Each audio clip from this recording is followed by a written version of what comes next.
Boa noite, sejam bem-vindos. Daremos início a mais uma sessão científica do NEISE, sede H. Esta é a quarta reunião. Hoje serão apresentados aspectos bioquímicos da sede H, glicemia e problemas associados, onde o aluno Paulo Vitor Silva Santos, estudante de medicina do sétimo semestre, orientado pela doutora Astria Dias Ferrão Gonçalves. Olá, boa noite a todos. É muito bom estar aqui para apresentar essa sessão científica de um tema que eu particularmente gosto muito, bioquímica, principalmente glicemia, os aspectos metabólicos, endocrinologia no geral. E começando já de cara com o nosso artigo, hipoglicemia associada com hipermobilidade, com a síndrome de Ehlers-Danlos hipermóvel, certo? Lá os autores Hammer Seth, Amanda Sheehan e Mary Elizabeth Petty. Esses autores desse artigo publicado na revista de relatos de casos da Endocrine Society, uma revista muito boa, tem uma clínica especializada em hipoglicemia e produziram esse artigo pioneiro dessa associação, que nessa clínica de hipoglicemia, perceberam que muitas dos pacientes também tinham síndrome de Ehlers-Danlos hipermóvel. Então, a gente vai conversar um pouquinho sobre hipoglicemia, sobre SED, a gente conversa direto, e ver como é que funcionou essa associação e como a SED influencia os mecanismos para favorecimento de hipoglicemia, certo? Então, como eu disse, é um assunto que eu gosto muito.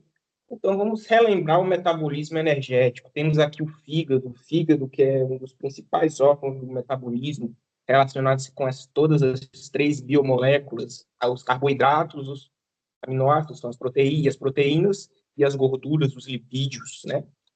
Aqui, ó, aqui a gente vê a absorção no intestino. E, como eu falei, o objetivo desse slide é relembrar um pouco sobre metabolismo energético, mais especificamente o metabolismo de carboidratos. Então, o que acontece? Após uma refeição rica em carboidratos, o aumento da glicose no sangue gera uma resposta de liberação de insulina. A insulina estimula a captação, fosforilação e oxidação da glicose, né, por intermédio da glicólise e do ciclo do ácido cítrico. Além disso, nós sabemos que ela promove a liberação dos transportadores de glicose e GLUT4, que estão lá armazenados em vesículas e liberados para aumentar a captação de glicose no sangue. Estão lá armazenados em suas vesículas intracelulares. Então, temos aqui a glicose, ela aqui, o vaso sanguíneo e o fígado. A gente sabe que o fígado converte a glicose em glicogênio, tá? Armazena, e olha aqui, relembrando também, a glicose indo para o encéfalo. A gente sabe que tem aqui artéria hepática, veia porta, a circulação do intestino, de modo geral, passa pelo fígado para depois ir para a circulação sistêmica, e o cérebro, que devido à sua barreira hematoencefálica, e principalmente precisa de glicose para o seu funcionamento correto. Convertendo em ATP e CO2. Insulina liberada para o cérebro, tecido adiposo e músculo. Além disso, a glicose também pode ser convertida em piruvato, depois em acetil-CoA, e pode até ser que o acetil-CoA vai estar relacionado com o triacilglicerol, e o triacilglicerol, triacilglicerídeos, vão ser armazenados no tecido adiposo. Então, no fígado, a insulina ativa a glicogênio sintase e inativa a glicogênio fosforilase, de modo que grande parte da glicose 6-fosfato é convertida e canalizada para glicogênio aqui. Além disso, como eu falei, o excesso é utilizado para a síntese de triacilgliceróis e indo para o tecido muscular e para armazenamento no tecido adiposo. Isso aqui é após uma refeição rica em carboidratos. Aqui a gente tem a relação do glucagon, então entende-se nessa primeira foto que a insulina vai promover a hipoglicemia, né? Está num estado hipoglicêmico. E o glucagon vai promover o oposto, que é a liberação de glicose.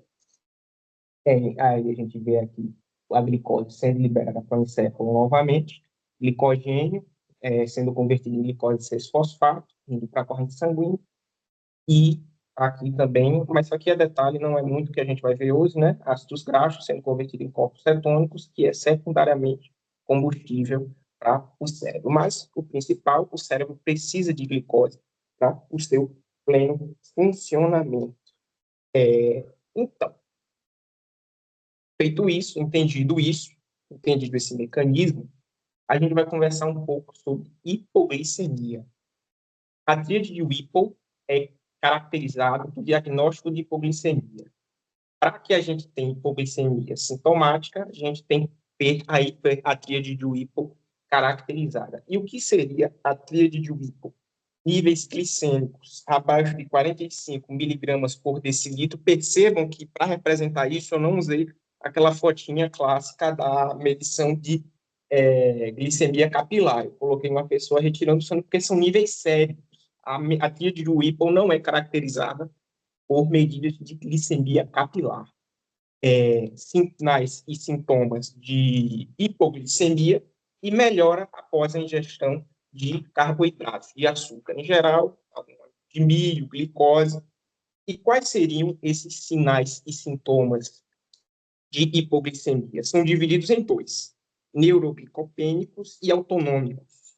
Em neuroglicopênicos, tem letargia, sonolência, visão turva, cefaleia, tontura, dificuldade de concentração e raciocínio, porque eu já havia falado que, devido à barreira hematoencefálica, o cérebro precisa primariamente, não exclusivamente, mas primariamente, de glicose para o seu pleno funcionamento. Então, devido à hipoglicemia, entendido como condição de baixa de glicose, como eu falei, abaixo de 45 miligramas por decilitro, pode ter todos esses sintomas neuroglicopênicos. No geral, costuma aparecer quando cai abaixo de 50 miligramas por decilitro. Enquanto os sintomas adrenérgicos, que ocorrem quando abaixo de 60 miligramas por decilitro, estão relacionados a taquicardia, palpitações, sudorese, palidez, ansiedade e nervosismo, sintomas autonômicos. O que eu falei foi sintomas adrenérgicos, muito relacionado com o simpático. Mas a nomenclatura correta seriam sintomas autonômicos, porque a hipersacialorreia, hipersalivação, é um sintoma de parasimpático e também pode ocorrer aqui quando a gente tem hipoglicemia sintomática. Então, percebam, bem curioso, né? A gente tem tanto sintomas do simpático quanto sintomas do parasimpático. Seriam sintomas vagais, então.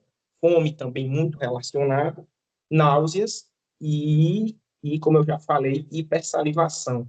Podem ser chamados de vagais ou de sintomas relacionados ao parasimpático, porque o nervo vago é o principal nervo parasimpático que a gente tem, né? Está relacionado com a inervação do sistema nervoso autônomo parasimpático, certo? Então, no geral, esse quadro clínico, como eu falei, percebam que são muitos sintomas e que varia bastante de pessoa para pessoa, mas não é comumente variado de uma pessoa só. Geralmente a pessoa sabe, já percebe que está tendo hipoglicemia, porque já conhece muito bem os sintomas, porque os sintomas nessa pessoa exclusivamente não costumam variar muito. Então, nossa, eu tô com hipoglicemia, estou começando a ficar tonto, meu coração está batendo muito rápido, então de pessoa para pessoa varia, mas, de novo, uma pessoa só geralmente varia pouco. E a gente vai entender a fisiopatologia, o motivo de cada um desses sintomas ocorrerem na apresentação de hoje. É um dos nossos objetivos. A hipoglicemia em pessoas saudáveis é rara, é muito mais relacionada com pessoas em uso de hipoglicemiantes, com exemplo, a sulfonilureia, em uso da própria insulina, por outros motivos que a gente também vai ver mais à frente. Mas em pacientes graves e hospitalizados, outras condições chamam mais atenção, como exemplo, insuficiência renal hepática, desnutrição, infecções graves, choque, né, e não diabéticos. Aqui a gente tem um exemplo que ela também pode ocorrer por um insulinoma, um tumor endócrino pancreático. Então, a gente tem o tema de hoje, a gente está vendo SED, síndrome de Ehlers-Danlos hipermórfico, e partindo do pressuposto que essas pessoas não têm diabetes. Então, os mecanismos que explicam não está relacionado muito bem com o uso de insulina exógena, o uso de medicamentos que tem, a gente sabe que tem muito bem essa relação com hipoglicemia. A gente está falando de outra coisa, né? Que é a hipoglicemia, um capítulo à parte, que é a hipoglicemia em não diabéticos. Em pessoas não diabéticas, geralmente, também pode ocorrer o insulinoma, um tumor endócrino pancreático. Inclusive, o diagnóstico, quando você está investigando hipoglicemia, se procura descartar o insulinoma por exame de imagem, por outros exames, por endoscopia, etc. Então, aqui a gente tem fígado, aqui a gente tem baço, aqui a gente tem rim, aqui a gente tem pâncreas. E a gente tem o pâncreas e aqui o insulinoma. Como eu falei, a insulina, muita produção de insulina, a insulina a insulina promove o armazenamento da glicose, conversão em glicogênio, e também libera os canais de GLUT4, que estão armazenados em vesículas, que vão ser consumidos pelo músculo, então vai ficar menos glicose liberada no vaso, solta no vaso, certo? Então, é um tumor relativamente raro, de 1 a 250 mil indivíduos, geralmente com pessoas de 50 anos, e não é muito maligno, geralmente em 10% das pessoas. Como eu já havia falado, o sistema nervoso central depende da glicose para o seu funcionamento adequado devido à barreira hematocefálica.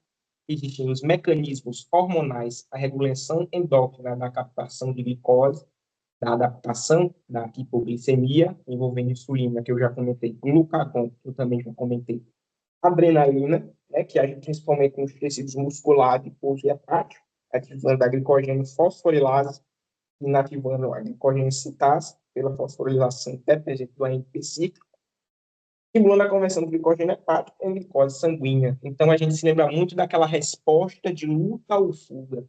A pessoa que vai estar fugindo, vai precisar fugir ou lutar, vai precisar de muita glicose para liberar para os músculos para conseguir fazer suas atividades. Então, a taquicardia, vai precisar do sangue bobeando mais, as palpitações, o nervosismo, a pessoa vai ficar nervoso, vai ter dilatação da pupila, tudo isso está ligado com a adrenalina e a noradrenalina. Ele é relacionado com o simpático.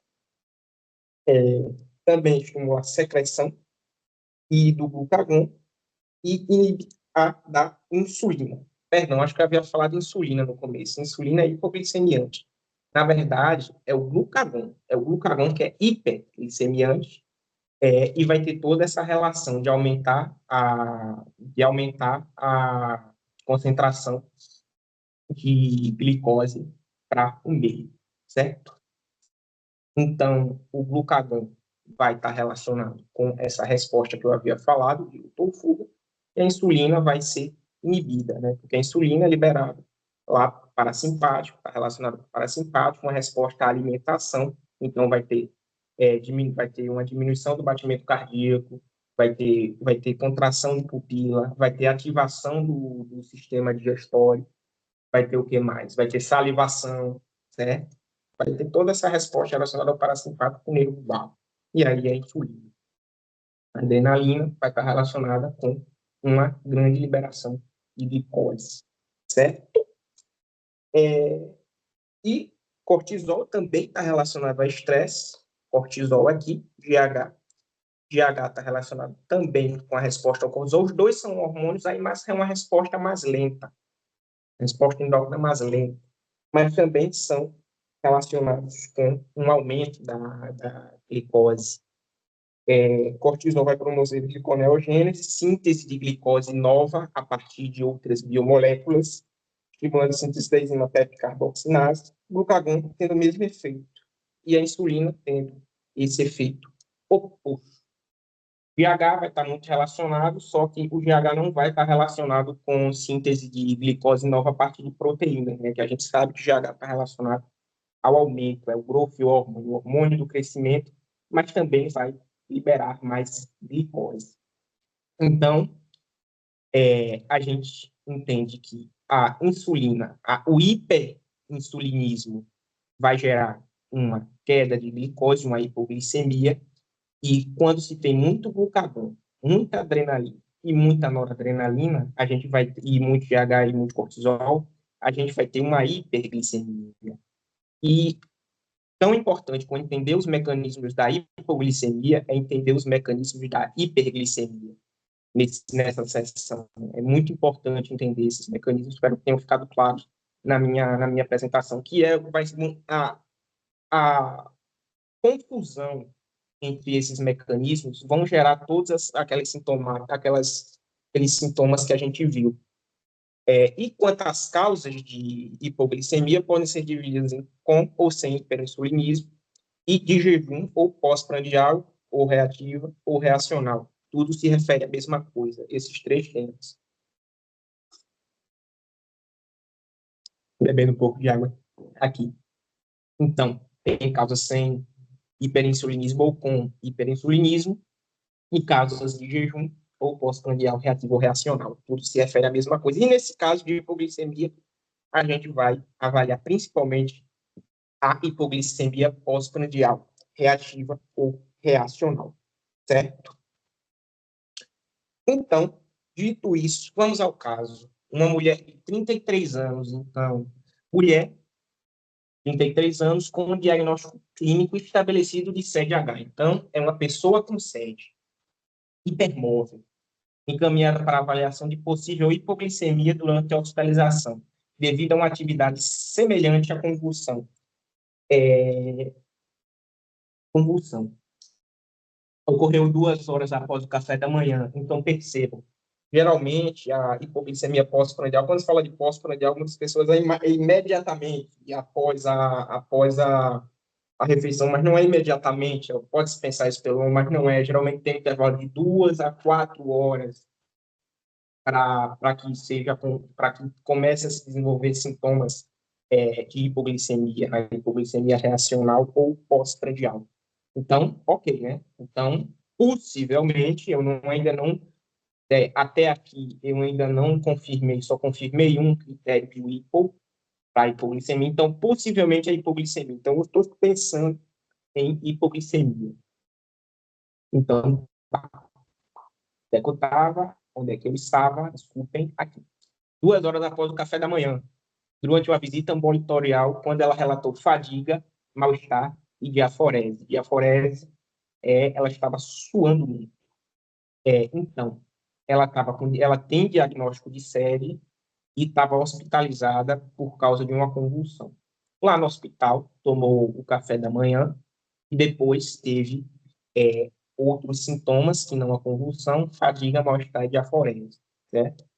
A glicose capilar, percebam, não foi a glicose sérica, a glicose da corrente, não foi a glicose capilar, 65 miligramas por decilitro. Intervalo de referência, 70 a 100. Então, tinha provavelmente uma hipoglicemia, né? Não atende o segundo critério de hipo, porque não foi uma medida sérica. Após o jejum noturno, jejum noturno, relatou palpitações, letargia, sudorese, tontura, palpitações, já sintomas autonômicos, sintomas adrenérgicos, mas tontura, sintomas neuroglicopênicos, falta de glicose para o encéfalo, né?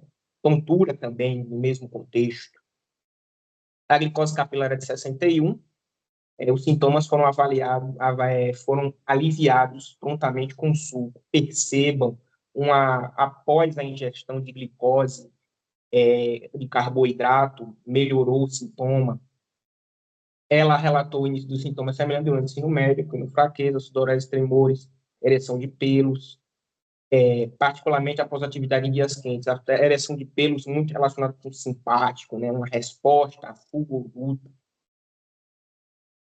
Um teste oral de tolerância à glicose, fez um TO-TG, realizado em instituição nervosa, revelou uma glicose venosa de 45. Percebam, já temos os 3 critérios de hipo. Sintomas de hipoglicemia, uma glicose venosa de 45, menor ou igual a 45, está quase limítrofe, né, mas já pode ser considerada menor ou igual a 45, e melhora após o uso de carboidrato, a ingestão de carboidrato.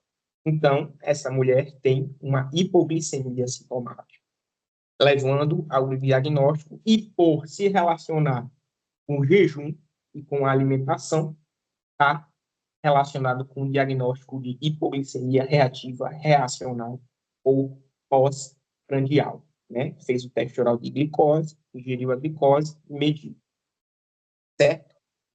Esse é um caso bem rico, tá?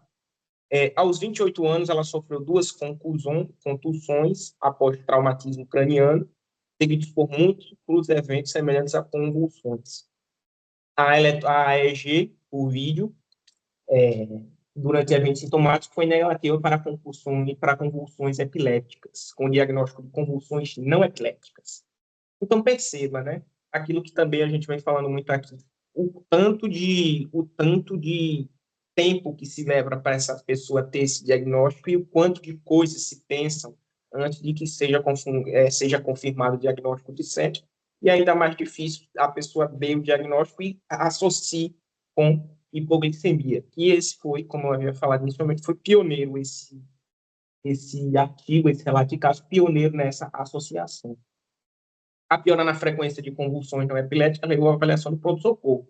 A glicose capilar de 51, após o destrose, maltodestrina, melhorou a glicose para 70, mas uma queda subsequente para 50 foi associada com a atividade de novo convulsional. Nutrição inadequada foi considerada a causa mais provável. Olha aí o que eu falo. A causa mais provável, né? A pessoa não consegue associar um teste de uma pontuação de Baton leva em média 10 minutos para ser feito, se fosse feito nessa paciente, e se fosse pensado em hipoglicemia, a importância desse artigo, dessa sessão, para diagnósticos errados, para setar o raciocínio clínico para a direção certa. Então, vejam, nutrição inadequada, apesar do índice de MC estável. Entende, né? A pessoa quis dar um diagnóstico, mas não levou em conta o contexto clínico da paciente e levou ela a meio. A paciente relatou sintomas recorrentes de fraqueza, fadiga, tontura, sudorese, sede, tremores, palpitações, memória prejudicada, dificuldade de concentração, raciocínio lento, sintomas neuroglicopênicos, então a paciente com bastante hipoglicemia, porque primeiro se tem os sintomas autonômicos, depois os sintomas neuroglicopênicos. O monitoramento domiciliar de glicose revelou uma glicemia capilar de 60, ainda tem hipoglicemia, o que é bem útil esse monitoramento domiciliar para quem não consegue, né, ter as medidas sérias para rastreamento. A gente vai falar isso mais à frente. Os episódios geralmente ocorrem 2 horas após o café da manhã, com atividade física maior de 10 minutos, clima quente, banho e ocasionalmente em jejum em estados noturnos. Ela apresentação mais de 10 eventos, percebam, olha a gravidade, muitos eventos de uma avaliação no pronto-socorro devido à perda da consciência. Ela voltou muitas vezes ao pronto-socorro, e nenhuma dessas vezes foi dispensado por em sede H e hipoglicemia, né? Vou beber um pouco d'água aqui de novo, desculpe. Indo à frente. O SED foi diagnosticado com uma pontuação de Baton. Finalmente fizeram, né, a pontuação de Baton, o diagnóstico do CDH. Aí, aquilo que a gente já vem conversando aqui, as características de CDH: hipermobilidade articular, luxações, pele hiperextensível. A gente sabe que em outros tipos de CED a pele hiperextensível é até mais característica, mas também há um pouco no CDH.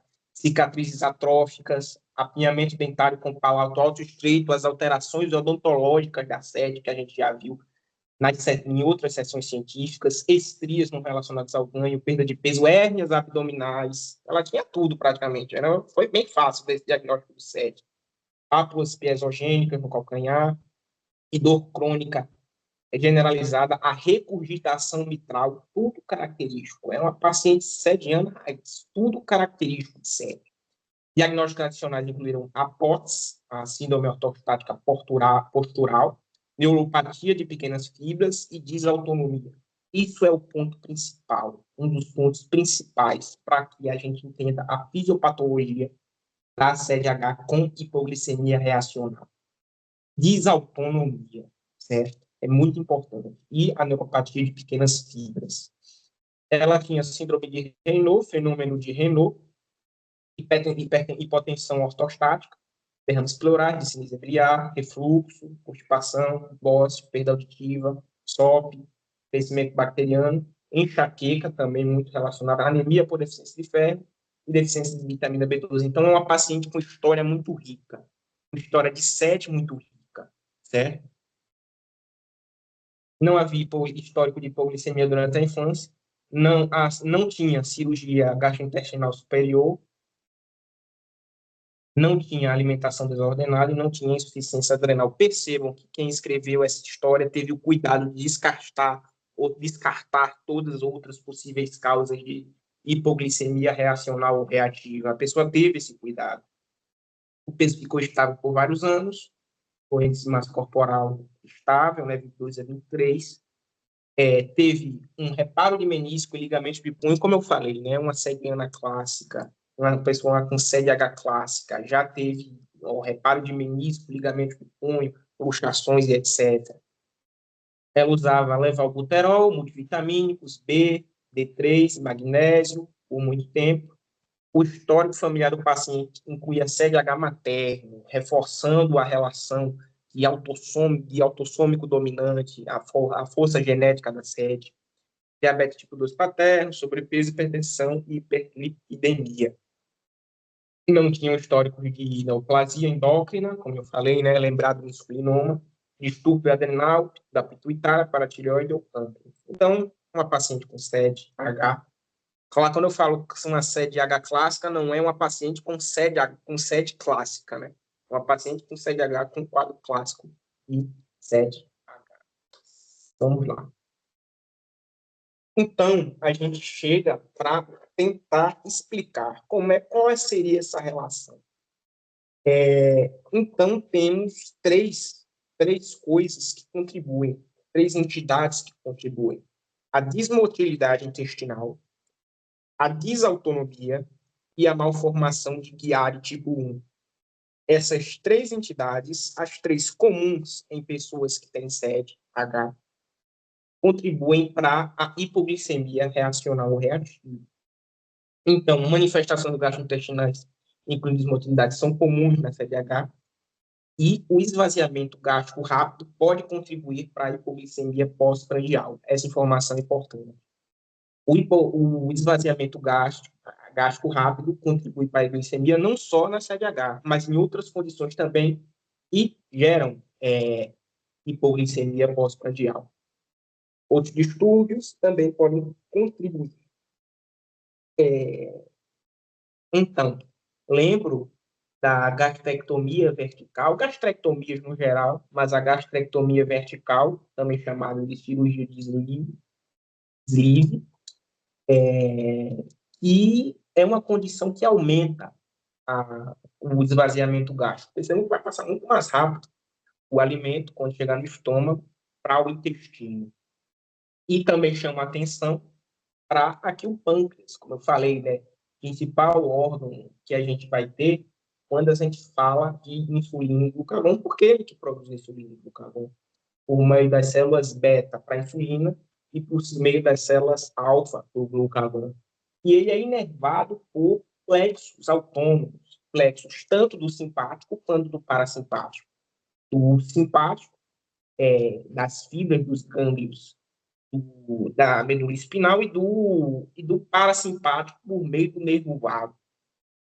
Aí eles vão se juntar e fazer os plexos.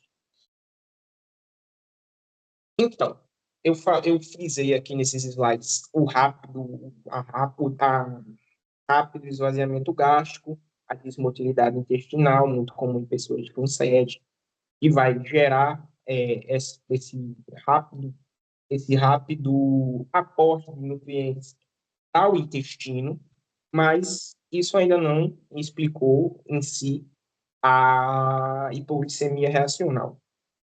O que a gente vai ter aqui, e o que vai ser muito importante entender, é a desautonomia. Disfunção autonômica associada com SED-H, que pode influenciar a hipoglicemia por mecanismos variados. A gente tem uma hipótese neural simpática, em falha autonômica e na tolerância. E também alterações de respostas neuronais do hipotálamo. Então, o que é que acontece? Como eu falei lá inicialmente, pacientes que fazem uso de insulina e também de medicações hipoglicemiantes têm uma tendência a ter hipoglicemia, mas não exclusivamente pela medicação ou pela insulina. Pacientes, esses tipos de pacientes, eles toleram baixas concentrações de glicose, gerando uma síndrome chamada síndrome da inconsciência da hipoglicemia. Então, o paciente está hipoglicêmico, mas isso é mais para pacientes que fazem uso de insulina, mas esse paciente está hipoglicêmico, mas o seu corpo, os seus mecanismos, os seus receptores ainda não detectaram essa hipoglicemia. Então, quando houver a detecção dessa hipoglicemia, já vai estar muito baixa. A glicemia já vai estar muito baixa e a resposta vai ser exacerbada. Vai ter uma resposta muito forte por conta dessa tolerância. Então, e vai dizer que não é 100%, não é 0%, é um espectro. E vai desde a perda parcial da conscientização até, seria o mais grave, o completo desconhecimento da hipoglicemia. Também temos as alterações de respostas neuronais do hipotálamo. Então, lembro, neuropatia de pequenas fibras é comum na SED, e a neuropatia de pequenas fibras contribui para essa falta de conhecimento do corpo da hipoglicemia. Então, temos o esvaziamento rápido do estômago, e com esse esvaziamento rápido se tem hiperestimulação vagal, nervo vago parasimpático relacionado com a alimentação do cérebro. E célula beta pancreática vai ter hipersecreção. Hipersecreção célula beta, lá das ilhotas pancreáticas, vai secretar mais insulina. Insulina é um hormônio hipoglicemiante, como a gente viu no início da apresentação, vai diminuir a concentração de glicose que está no sangue, por meio da liberação dos canais de glúten e que estão armazenados nas vesículas, e por conversão de glicose em glicogênio. E com essa hipersecreção, a gente vai ter todas essas respostas que eu falei mais exacerbadas. Então, a pessoa que já estava com uma relativa hipoglicemia antes, vai ter uma hiperestimulação e vai ter mais ainda insulina. Então, ela vai ter ainda mais hipoglicemia. E como resultado dessa hipoglicemia, vai ter uma descarga agora do simpático, simpático adrenal, a glândula suprarrenal, sendo muito secretora das catecolaminas, a adrenalina e a noradrenalina. Então, com essa descarga simpatoadrenal, vai ter uma grande quantidade de adrenalina no sangue. Então, percebam que agora, com isso, inicialmente, o hiperinsulinismo, inicialmente a hiperestimulação vagal, vai explicar os sintomas vagais, os sintomas do parasimpático, a náusea, a fome, a hipersalivação, certo? Porque se tem uma maior estimulação do vago, então depois a gente vai ter, como eu falei, essa sintomatologia e essa cronicidade não ocorre. A cronicidade assim, a pessoa primeiro teve náusea e fome, depois teve palpitação. A gente sabe que esses sintomas, como eu também falei, variam muito de pessoa para pessoa. Então, primeiro, hiperestimulação vagal, hipersecreção, hiperinsulinismo, hipoglicemia. Descarga simpática adrenal, muita adrenalina. Então, sintomas vagais explicados, e agora a explicação dos sintomas adrenérgicos, dos sintomas relacionados ao simpático. Taquicardia, palpitações, sudorese, palidez, ansiedade e nervosismo. Percebam, palidez também está relacionada porque a adrenalina vai priorizar a circulação para o sangue, a circulação central, né, para ir mais sangue para os órgãos, nessa resposta de luto-fuga, nessa resposta de estresse. Então, vai diminuir a circulação periférica, né, das arteríolas, então, por isso que dá palidez. E, reforçando de novo, a importância da medição ser sérica. Ser venosa não está relacionado com glicemia capilar, como eu falei, a glicemia capilar não dá diagnóstico de hipoglicemia reacional sintomática pelos critérios, pela tríade de Whipple, certo? Também está relacionada a malformação de Chiari tipo 1. Malformação de Chiari tipo 1, que é deslocamento caudal das amidas cerebelares pelo forame magno. Então, aqui a gente vê as amidas cerebelares indo, deslocando, e por meio do forame magno, e isso vai gerar um aumento da pressão intracraniana, hipertonia vagal. Na verdade, é hipotonia vagal, perdão, é hipotonia vagal. Gerando aumento do estímulo das ilhotas pancreáticas pelo décimo par. Décimo par, de novo, parasimpático relacionado com hiperinsulinismo, muita liberação de insulina, resposta à alimentação. Também pode causar desregulação dos mecanismos contrarregulatórios. Diagnóstico. A abordagem vai com a experiência clínica do profissional, porque não se há uma diretriz para diagnóstico de hipoglicemia reacional. Bebendo um pouco d'água aqui de novo, desculpe. Primeiro passo é a confirmação da hipoglicemia sintomática pela tríade de Whipple, níveis glicêmicos sérios. A neuropatia de fibras também contribui para uma alteração na medida, quando você fura o dedo lá para aferir pela hipoglicemia, pela glicemia capilar, e o fenômeno de Renault por si só, que é uma vasoconstrição das arteríolas em resposta ao frio, geralmente em resposta ao frio, por causa da reação de hipersensibilidade tipo 3 por acúmulo de imunocomplexo. Então, certo. Sintomas e sinais de hipoglicemia e a reversão após a administração de glicose ou de um carboidrato. Geralmente é necessária a internação para confirmação, porque você precisa fazer teste de jejum prolongado.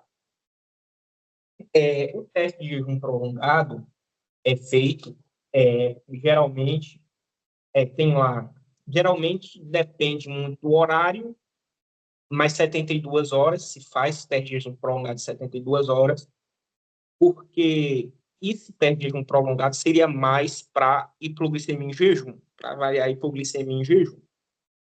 Mas as causas de hipoglicemia em jejum, principalmente o insulinoma, também gera hipoglicemia pós-prandial. Algumas causas podem gerar as duas hipoglicemias. Então, para descartar essas outras causas, como eu falei, o insulinoma, que também é um tumor endócrino, precisa ser feito o teste do jejum prolongado. Então, tem lá, se fazem as medições e vem como o comportamento do peptídeo C, da própria glicemia, se dão nessas horas. Para o paciente com histórico de hipoglicemia pós-prandial, a medida deve ocorrer no momento dos sintomas. Então, a pessoa está com sintoma, a pessoa está lá com palpitação, com taquicardia, com tontura, se mede e vê, confirma se abaixo ou igual a 45, se confirma o diagnóstico, desde que os dois outros critérios sejam atendidos, e se tem, depois, a necessidade de fazer o teste de jejum prolongado, pelo que eu já expliquei. Mostrando aqui o fenômeno de Raynaud, uma vasoconstrição. Como é que se faz medida de glicemia capilar nesses dedos? É muito complicado. A medida provavelmente vai dar alguma alteração.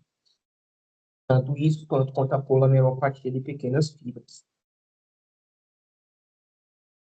E o tratamento? O tratamento é multidisciplinar. Não tem diretrizes estabelecidas, mas é muito importante. Gestão adequada de macronutrientes, alimentação com carboidratos de baixo índice glicêmico, né, para tentar remediar um pouco essa velocidade e esses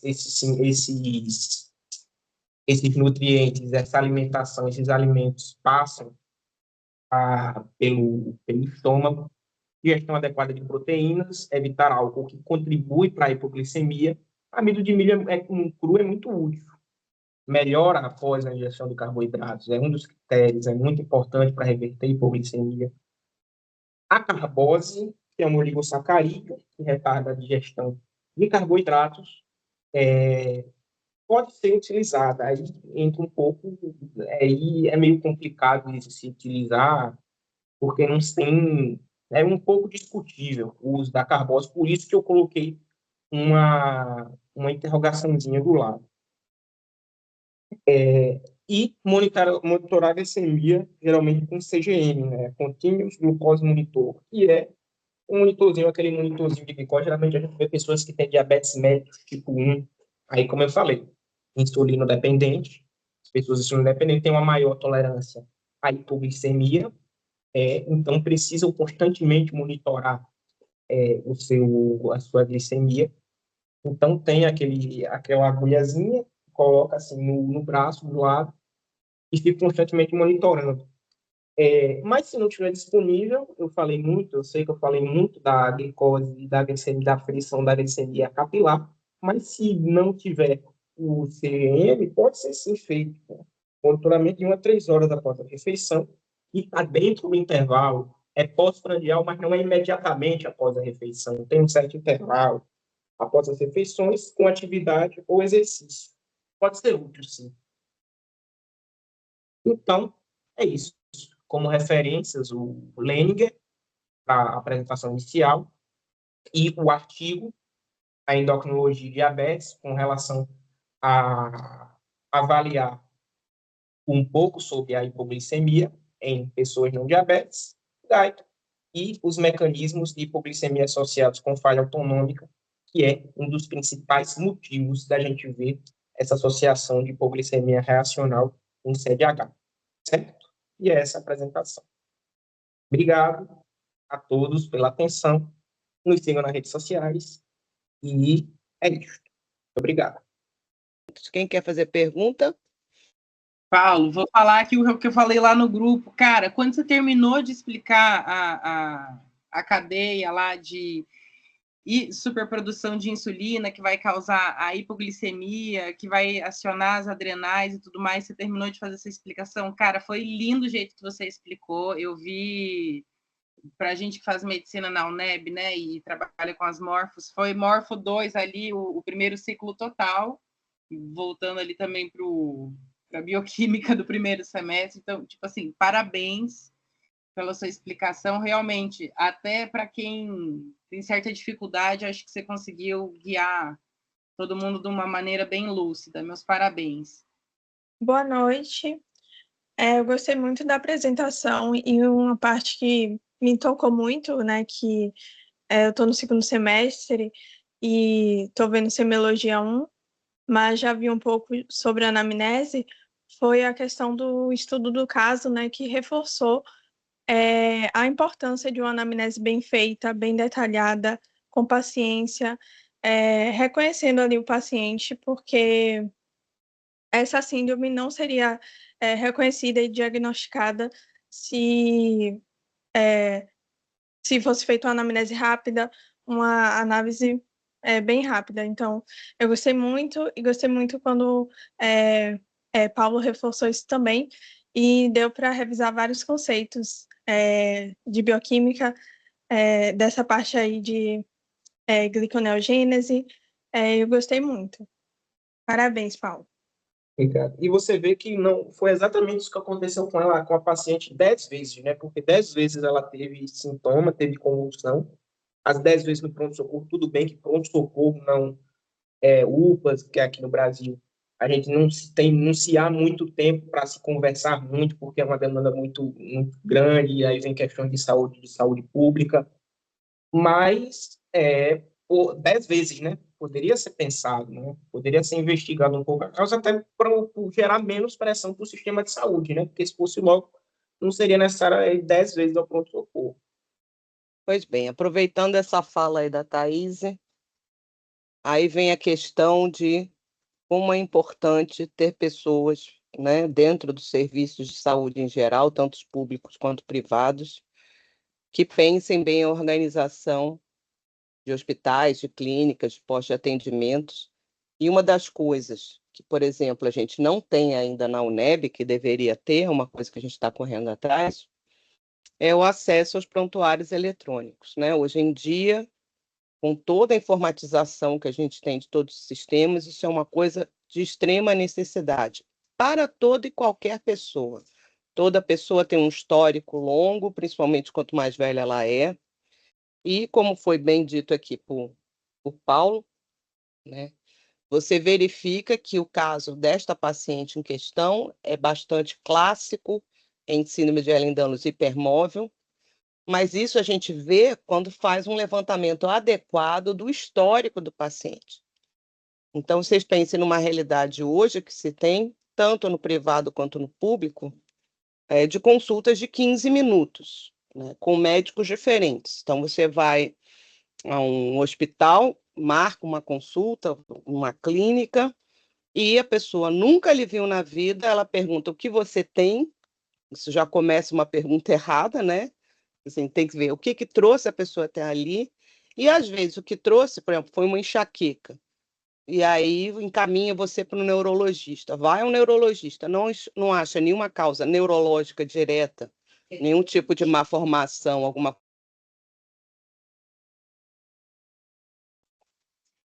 Desculpe, só um minutinho.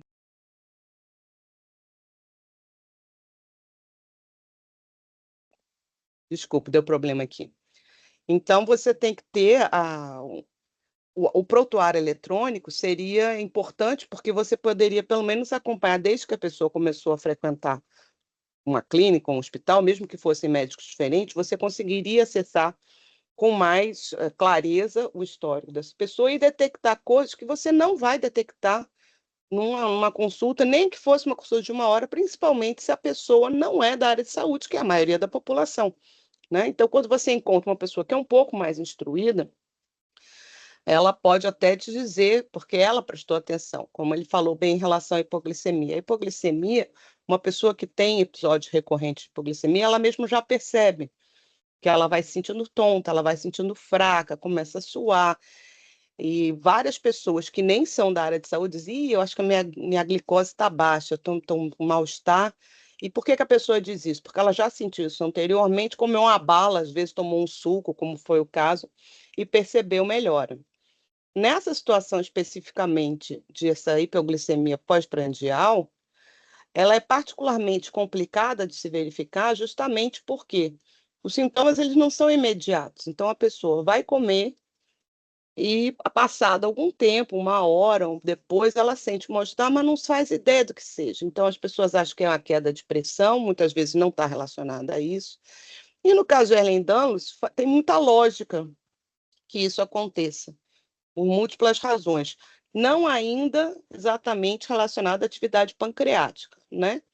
Mas o que parece, e para isso seria o ideal realmente, tipo um monitoramento, como se faz pressão arterial, se fizesse monitoramento de glicemia de 24 horas, onde a pessoa pudesse, tipo, cada meia hora, a cada 1 hora, ter a dosagem da sua glicemia, obviamente acompanhando as refeições, né, que momento ela faz. Então, isso é uma coisa que a gente pode até pensar em termos de pesquisa, que não é uma coisa tão inviável assim, como o Paulo falou. Existem hoje monitores que ficam ligados à pessoa e fazem essa dosagem. Então, precisaria de uma boa orientação do paciente, né? Tipo, para tirar uma fotografia de toda a alimentação, e aí a gente, tendo um trabalho junto ao nutricionista, ele já poderia fazer, com base nessas fotos, uma estimativa, né?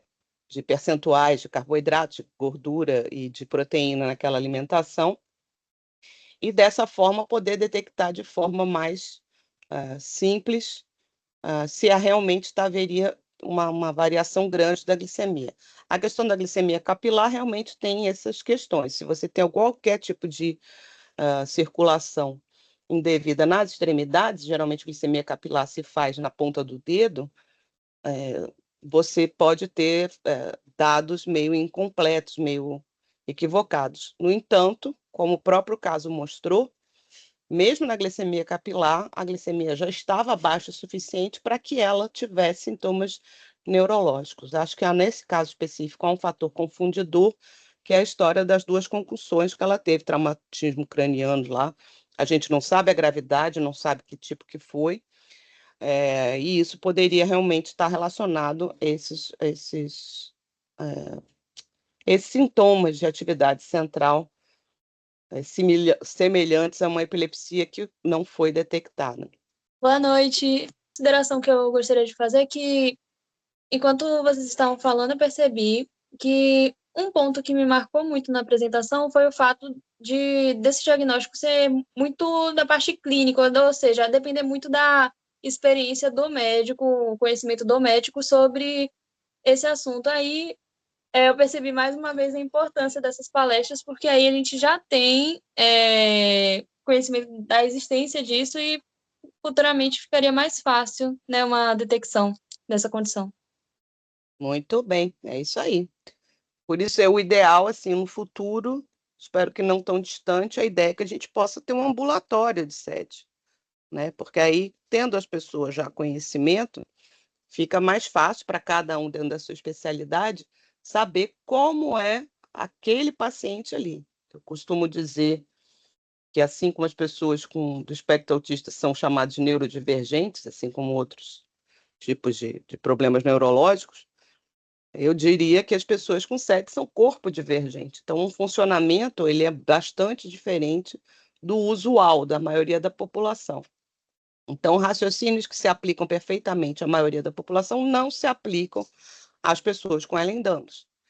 Então, a conduta, de modo algum, pode ser igual. E é aquela história. Um bom diagnóstico é que leva um tratamento adequado.